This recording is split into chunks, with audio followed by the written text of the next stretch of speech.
Go ahead, please. Thank You won the White Go ahead. House and hard. Go ahead, please. Mr. President, you are meeting Prime Minister Modi of India this Yes. afternoon. What kind of trade and tariff relations you would like to have with India, and what's the vision for India-US? Yeah, India traditionally is the highest, just about the highest tariff country. They charge more tariffs than any other country. And I mean, we'll be talking about that. But again, whatever they charge us, we're charging them. So it works out very well. It's a beautiful, simple system. And we don't have to worry about, gee, we're charging too much or too little.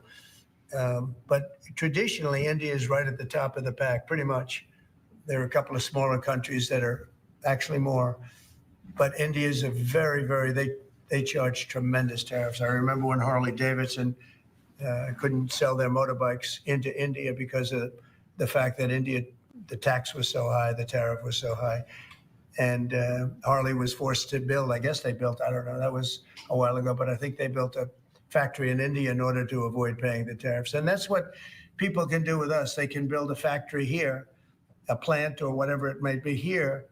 And that includes the medical, that includes cars, that includes chips and semiconductors. That includes everything. If you build here, you have no tariffs whatsoever. And I think that's what's going to happen. I think our country is going to be flooded with jobs. So, What should consumers expect? Are prices going to go up short-term, Well, not long-term? necessarily. I mean, not necessarily, but I'll tell you what will go up is jobs. The jobs will go up tremendously. We're going to have great jobs for everybody. This is something that should have been done many years ago. China did it. I mean, China did it at a level that probably nobody's ever seen before. If you manufactured a car, you couldn't send it into China. The tariff was so high. So everybody went and they built in China. It was no big secret. So we're going to see, but it's going to mean tremendous amounts of jobs. And ultimately, prices will stay the same, go down. But we're going to have a very dynamic country. but if prices go up, Mr. President, Yeah. because of these tariffs, who do you think voters should hold responsible? Oh, I think what's going to go up is jobs are going to go up. And prices could go up somewhat short term, but prices will also go down.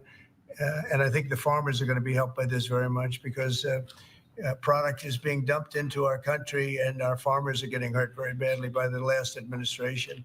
The last administration hated our farmers, like at a level that I've never seen before. I think our farmers are going to be helped. Jobs are going to be helped, but our farmers are going to be helped. Our manufacturers are going to be helped.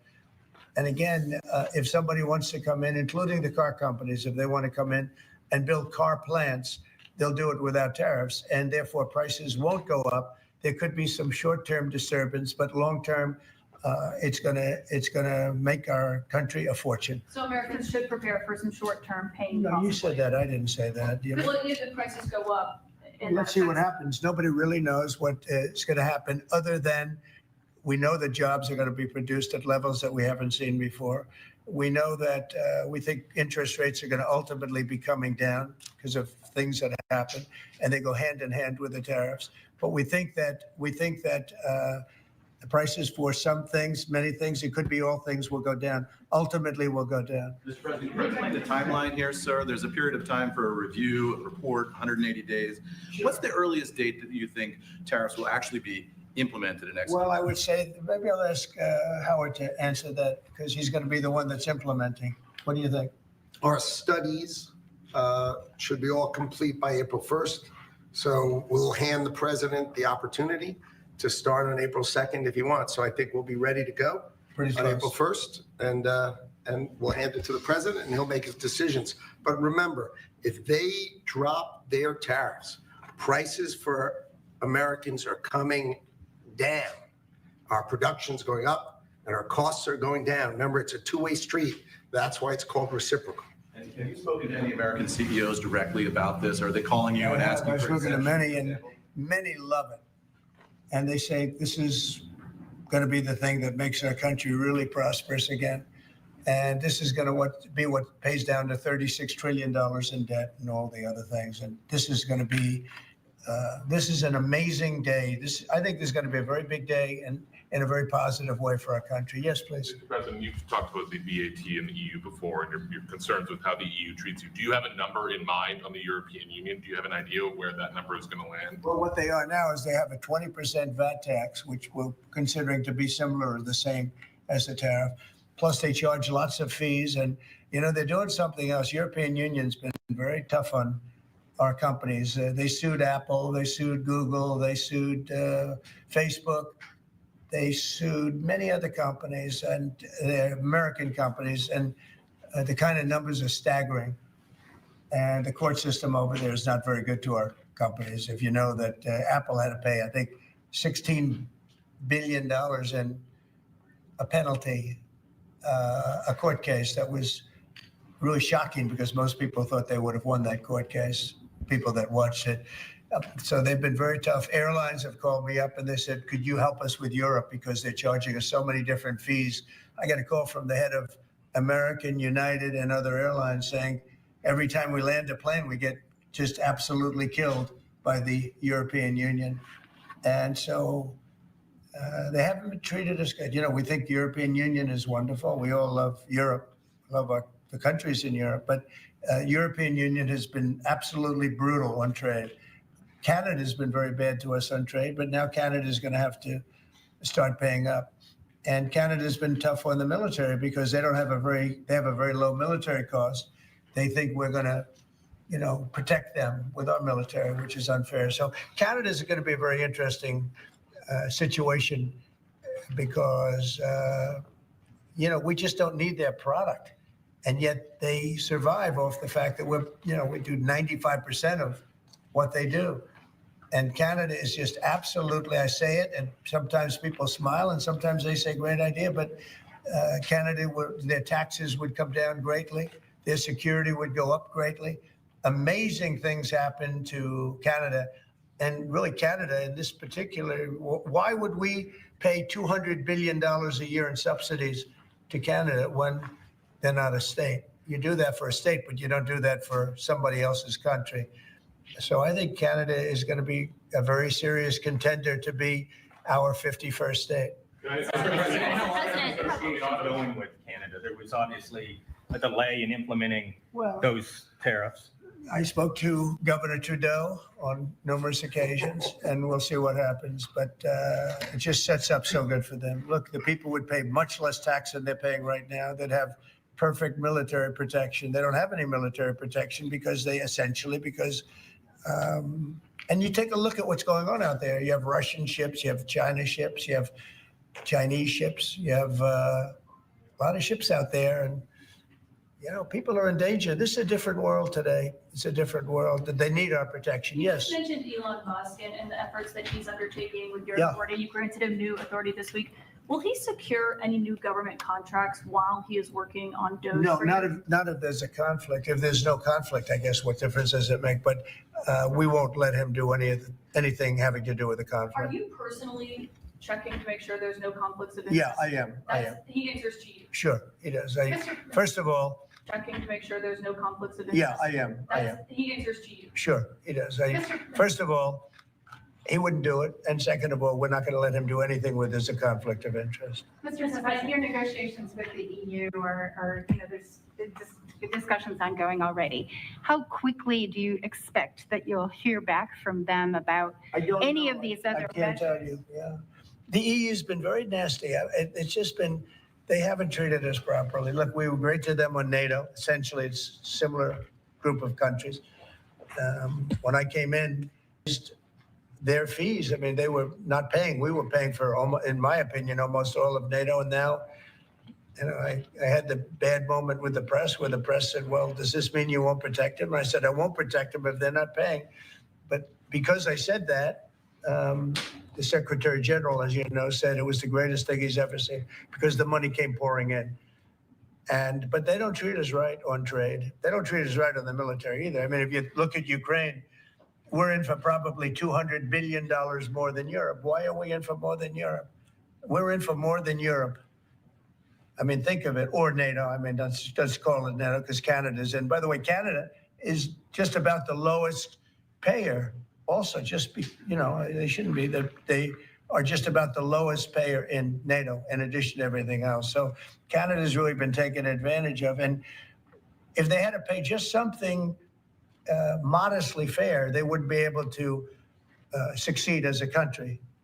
And that's why I feel they have to become a state. Yes, ma'am. Thank you, Very Mr. President. critical of- Is it your expectation that partners will offer major concessions and that you actually don't end up applying those tariffs?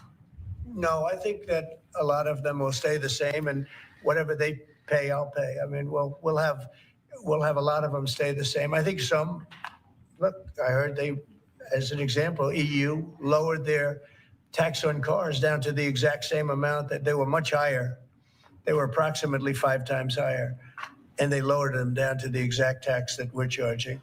That took place like yesterday or the day before. Is that a correct statement? I think so. Yeah. Do you expect any exemptions or waivers?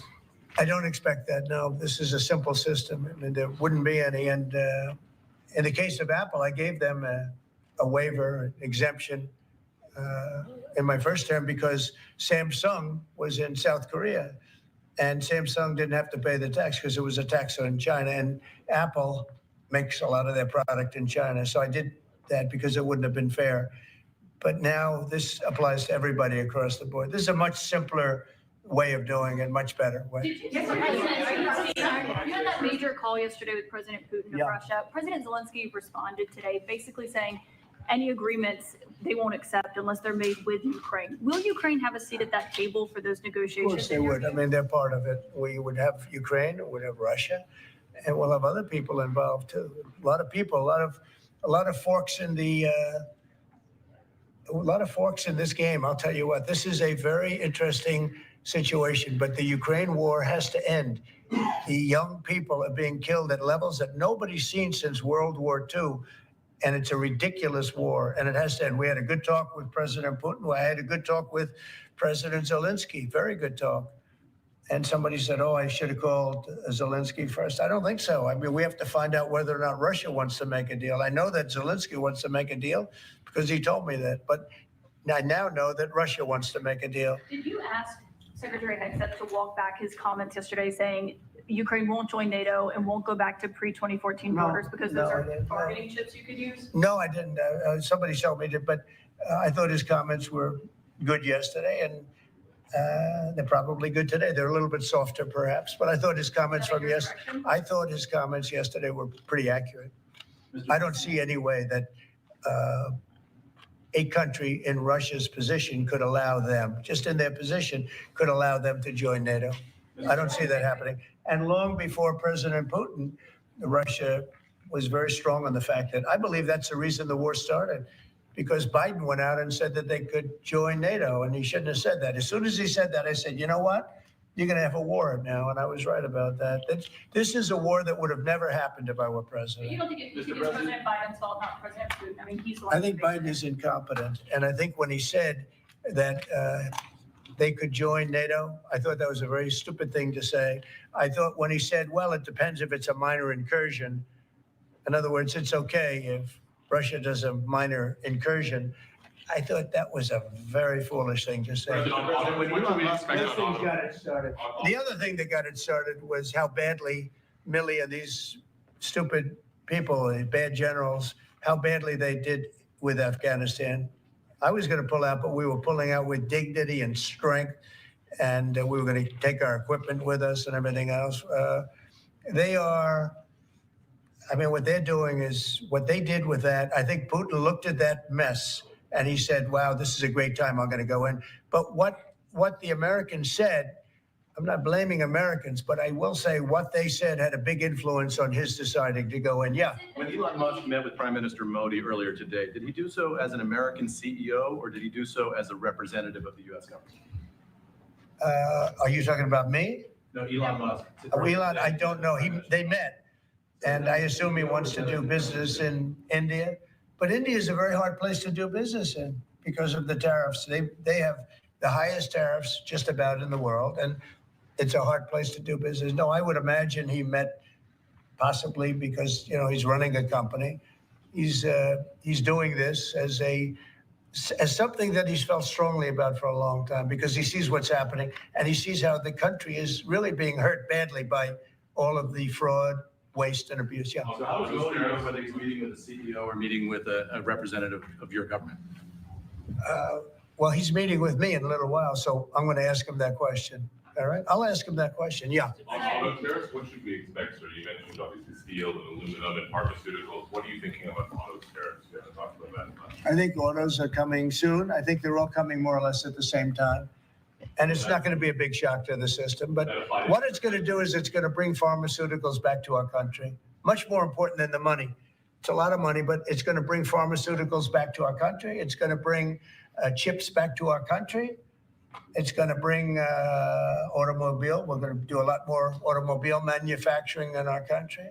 You know, when I announced this during the campaign, they were going to build the largest car plant in the world in Mexico. It was almost under construction. It was just starting. And when they heard me make that statement, and they thought I was going to win the election, actually, it was a few months before the election itself. China was building the car plant. It was going to be the largest in the world. They immediately stopped construction. You can see the foundations there.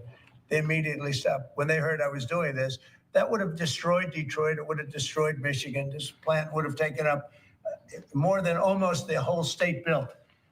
And it would have been very destructive. When they heard me speak, and they said, wow, if he gets in, we're gonna lose our shirt. So they stopped building.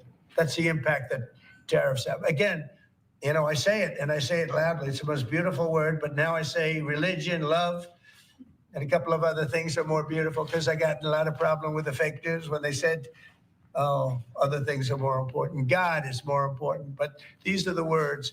But I would say it's number 4 or 5. To me, it's the most beautiful. And I'll tell you what, I think really reciprocal tariffs, there's 2 words. Reciprocal makes tariffs really fair. Honestly, there'd be no exemptions, right? It would be all auto imports? Any exemptions, no, because you don't need to. With reciprocal, you don't need to. Mr. President, has Gavin Klager just arrived at the IRS? Fox Radio. Do you have a update on the TikTok negotiations? Yeah, we have a lot of people. Timeline's running out. Sure, well, I have 90 days from about 2 weeks ago, right? And I'm sure it can be extended, but let's see. I don't think you'll need to. We have a lot of people interested in TikTok, and I hope to be able to make a deal. I think it would be good. You know, people have learned it's very popular, and we'll have to probably get approval from China to do it. But we have a lot of people that are interested, and a lot of people, I think China will be interested because it's to their benefit too. So I look forward to that. But we have a lot of people that are interested in TikTok, quite a few. Mr. President, Doge workers arrived today, Gavin Klager and others arrived today at the IRS. Do you expect to close the IRS, or what are you expecting? No, I don't expect it, but I think that the Internal Revenue Service will be looked at like everybody else. Just about everybody's going to be looked at. So it's they're doing a hell of a job. It's an amazing job they're doing. And you know, that force is building these, I call it the force of super geniuses, but it's building. And you know, they go up and they talk to some of the people about certain deals, and the people get all tongue-tied. They can't talk because these people get it. They're very smart people. We need smart people. Yes. Brian? On tariffs, sir. Yeah, Brian? Yes, sir. Mr. President, I know that during the campaign, it was huge in Pennsylvania as far as bringing back manufacturing. Have you talked to any CEOs since the tariffs were announced on steel and aluminum? What's the feedback from those guys? They are in love with it. As you know, in Pennsylvania, U.S. Steel is through the roof. They're all through the roof. That's why I didn't want U.S. Steel to make a deal with Japan or anybody else. I think it's going to do great. But I think maybe more than anybody else, the steel companies and aluminum companies, they're in love with what's happened. And this will eventually be the car companies and chip companies. We have to have chips made in this country. Right now, everything's made in Taiwan practically, almost all of it, a little bit in South Korea. But everything, almost all of it is made in Taiwan. And we want it to be made. We want those companies to come to our country in all due respect. You know, they took the business away. Taiwan took our chip business away. We had Intel, we had these great companies that did so well, and it was taken from us, and we want that business back. We want it back in the United States. And if they don't bring it back, we're not going to be very happy. And you Sir, on mentioned tariffs, are you- pharmaceuticals as well in China. That's national security to bring that back. Yeah, China and other places. We want to get the pharmaceutical and drug business back into the United States, where it should be, right? Sir, on tariffs, are you concerned that the countries that would be most affected, like India, would just shift their trading to China? No, I'm not concerned about anything, really. I mean, I'm just doing what's fair. This is a very fair thing. This should have been done a long time ago. I would have done it, but then COVID hit. I was getting ready to do this years ago, and first time we had the most successful economy in history, and then COVID hit, and this was going to be the thing that I was most waiting to do, but it was awfully hard to do this with Italy and France and Spain, and all those people were dying, and then we put tariffs on. So I have a big heart. Sir, on Ukraine, when Putin says that he really wants peace, do you believe him? Yeah, I do. I believe he wants peace. I believe that President Putin, when I spoke to him yesterday, I mean, I know him very well. Yeah, I think he wants peace. I think he would tell me if he didn't. I'd like to see peace. Do you trust President I Putin? believe that, I believe that he would like to see something happen. I trust him on this subject. I think he'd like to see something happen. I think it could have happened a long time ago. I think Biden, number one, it shouldn't have started, but it did. And now all those cities are knocked down like demolition sites.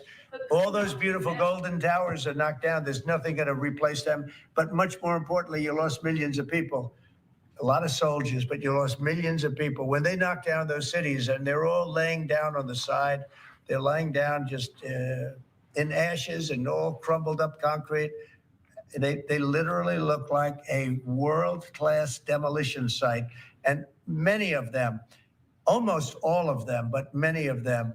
And this should have been done by Biden years ago. This should have never been allowed to happen. I know he's a friend of yours. But couldn't Putin just withdraw his? He's a friend of today? CNN. That's why nobody watches CNN anymore, because they have no credibility. Okay, who else? Yes, please. Sir, if you could find a buyer in the United States for TikTok, do you think Xi Jinping will authorize the sale of it, or will he? I'm going to make it worthwhile for China to do it. I think so. I mean, I got to know TikTok because during the election, I ended up with 36% higher than my opponent with youth. Okay, that never happened before. I mean, that's always been a Democrat thing, youth. It became a Trump thing. And I think TikTok, I think Joe Rogan was a part of it. Some of the great people that I did interviews with were a part of it. But I think that TikTok was I think it was a big part. Look, as you know, we were up by 36% with youth. The Republican was never up with youth.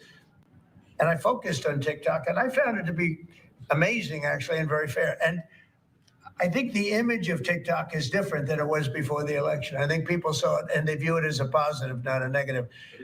I think it'll be to China's advantage to have the deal be made. Yeah. How much money do you think you'll raise from tariffs on an annual basis? That's the most interesting question. I think it'll be a staggering amount. It will be I call it the External Revenue Service. That was a name that was devised by a few of us, but I think it's going to be a staggering amount. We've heard it's the number 1 trillion floated in meetings with senators. Is that a number you've thought of? I don't know, but already the Senate's saying, well, wait a minute, they're looking at some of the numbers and they're saying, whoa, look, we want to, I say America first. I say make America great again. That's what we're doing. I think it's the most important thing I've signed. I've signed some very important things. Right to try was so important. I mean, a lot of important things. Space Force, the biggest tax cuts in history. This could be one of the most important things that we've ever signed. Do you expect the Russians and President Putin to attend the summit in Saudi Arabia? Eventually, yeah. Not quite yet. It's a little early. They're having a meeting in Munich tomorrow. Russia is going to be there with our people. Ukraine is also invited, by the way.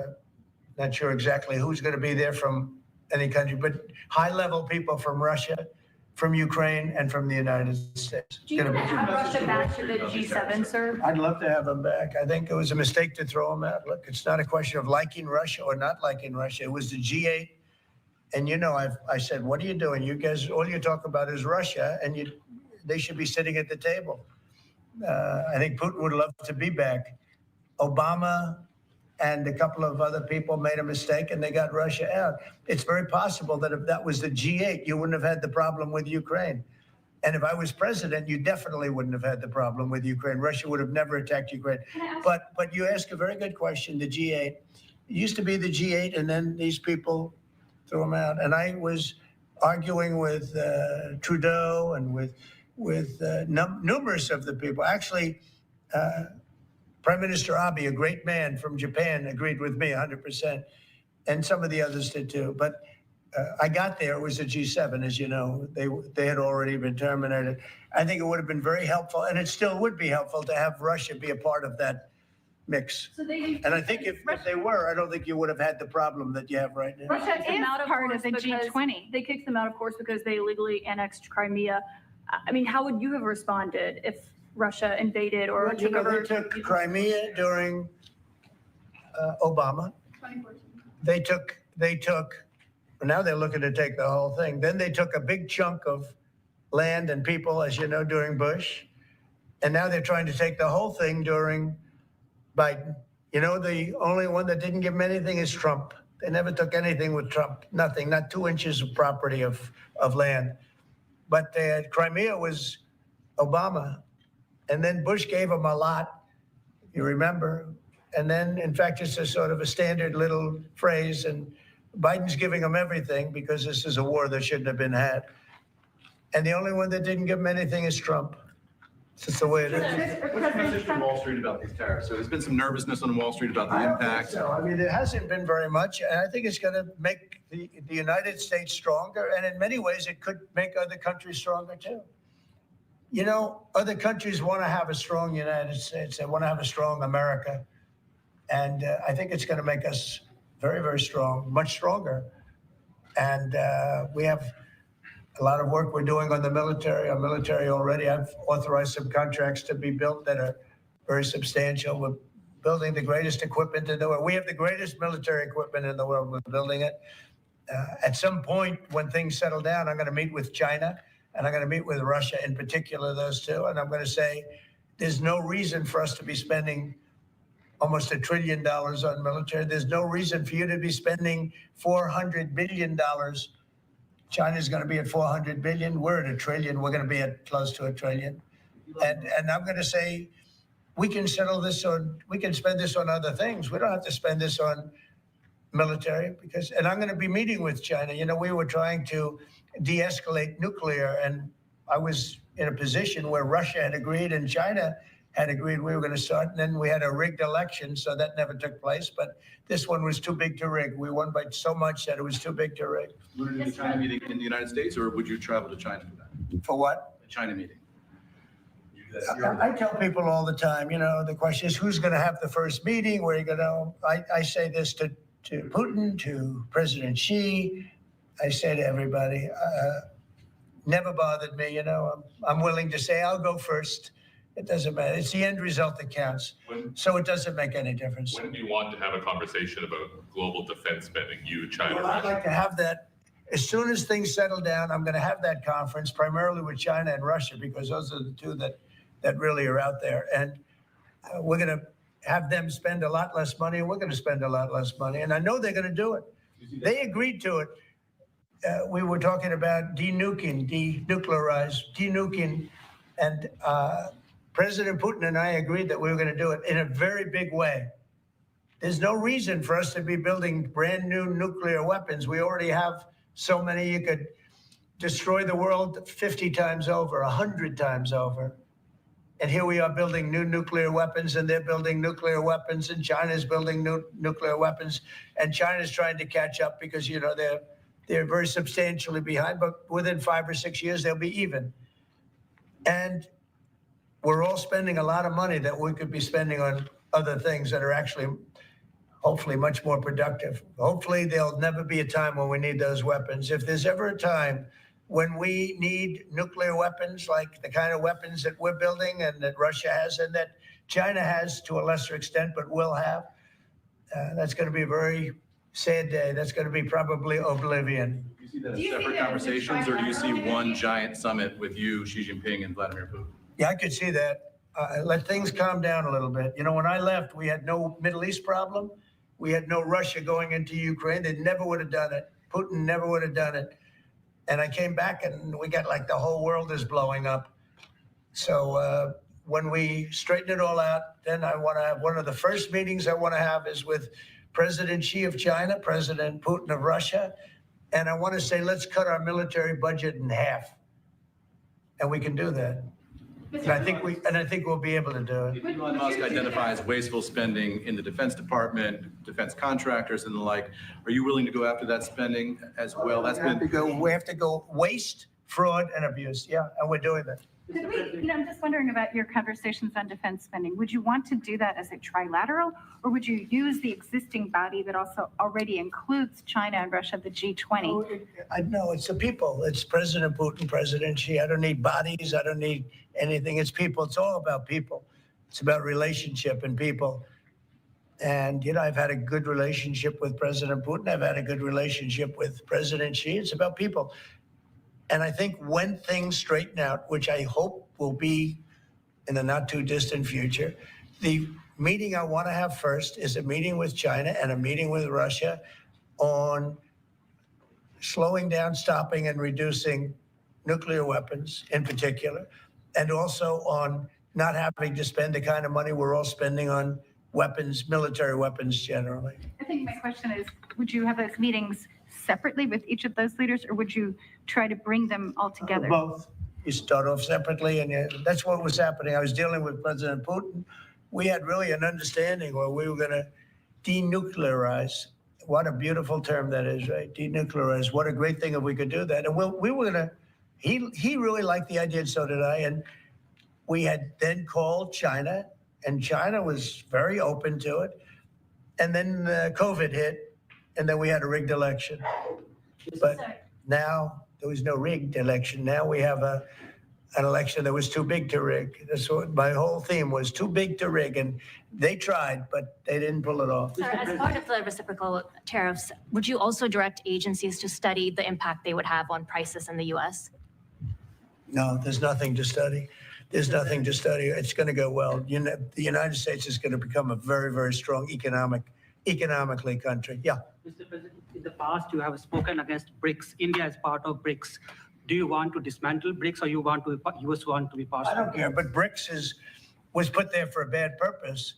And most of those people they don't even want to talk about it now. They're afraid to talk about it because I told them if they want to play games with the dollar, then they're going to be hit with a 100% tariff. The day they mention that they want to do it, and they will come back and say, we beg you not to do this. BRICS is dead since I mentioned that. BRICS died the minute I mentioned that. And I remember when Obama and Biden in particular, I guess he said that, they have us over a barrel. They don't have us over a barrel. We have them over a barrel.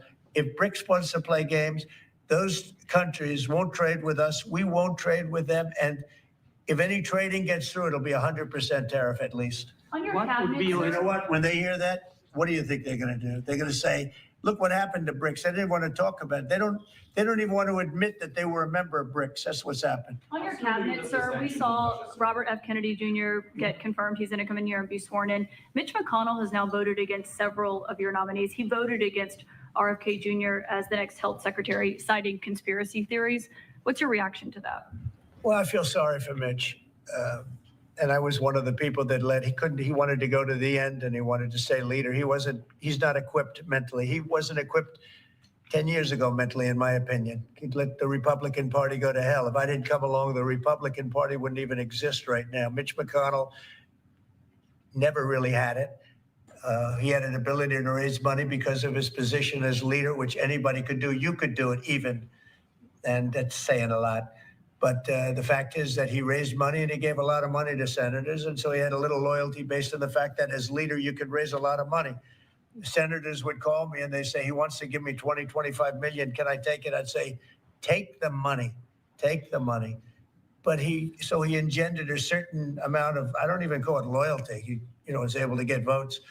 But I was the one that got him to drop out of the leadership position, so he can't love me. But he's not voting against Bobby. He's voting against me, but that's all right. He endorsed me. Mitch, do you know that Mitch endorsed me, right? Well, he did. You think that was easy? What? He had polio, obviously, and his. I don't decided know. that- I don't know anything about he had polio. He had polio. Are you doubting that he had polio? I have no idea if he had polio. All I can tell you about him is that he shouldn't have been leader. He knows that. He voted against Bobby. He votes against almost everything now. He's a very bitter guy, and we have a very strong party. And he's almost not even really a very powerful member. I'd say he's not he's lost his power, and it's affected his vote. And it's one of those things. But in the meantime, Bobby did great, got more votes than anybody thought, and I think he's going to do phenomenally, just phenomenally in that position. And everybody else likewise did well. Not only well, they got more votes than anybody thought. Tulsi, look at how she did. She did great. Marco got 99 votes. How about that? And Marco got 99 votes. And Marco, by the way, I have to tell you, Marco Rubio's done a fantastic job. He's been a great Secretary of State. They're all doing great. But we're going to have a swearing in today, and maybe we're going to have a second one because I hear we have a couple of them coming up. And the man behind me is doing a fantastic job, Secretary of Commerce. And I think you're going to see something very big come from today's signing. This is going to be a very important signing. Okay.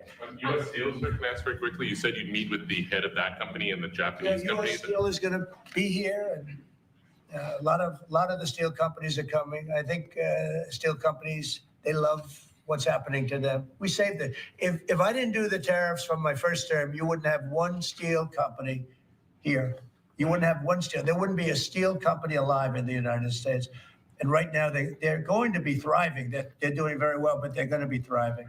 They're going to be coming out. People are going to want to buy those steel companies like crazy. Are you still planning to mediate talks between Nippon Steel and U.S. Steel? Yeah, I don't know. I think U.S. Steel right now has all the power. The tariffs have given U.S. Steel a new lease on life. Okay? Thank you all very much. Thank you. Thank you. Let's go. President Trump. Wow. I can't wait to get your thoughts on all of that. Fantastic. President Trump, just to kind of review, he has announced reciprocal tariffs and some of the, data that I shared with you earlier, just basically evening out the playing field, making it more fair. We're supposed to be the greatest country on planet Earth. We have defended and secured and offered nothing but freebies for all of these countries that have been leeching off us and taxing us exorbitantly for God knows how long. Why didn't Biden and Kamala do anything? Why didn't Obama do anything? Why didn't Hillary Clinton as Secretary of the State do anything?